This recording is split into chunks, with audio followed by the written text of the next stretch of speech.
പച്ചമുളക് കഴിയാം.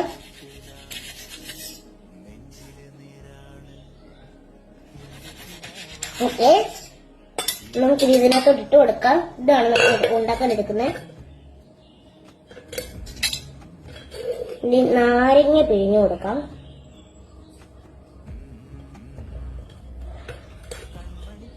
രണ്ട് നാരങ്ങയുണ്ട്, അത് രണ്ട് ഇങ്ങനെ പിഴിഞ്ഞ് കൊടുത്തിട്ടുണ്ട്. ഇനി നമുക്ക് വാട്ടർ ഒഴിച്ചു കൊടുക്കാം. ഇനിയും നമ്മുടെ സ്വന്തം ഉപ്പ് ഇട്ട് കൊടുക്കാം. കുറച്ചും കൂടി ഇട്ട് കൊടുക്കാം, കാരണം എല്ലാവരും ഉള്ളതല്ലേ. നോട്ടെ, നമുക്കിത് നമ്മുടെ സ്വന്തം ഷുഗർ ഇട്ട് കൊടുക്കാം. ഇത്ര മതിയെന്ന് വിശ്വസിക്കുന്നു. ഇനി നമുക്ക് ഇങ്ങനെ മിക്സ് ചെയ്യാം.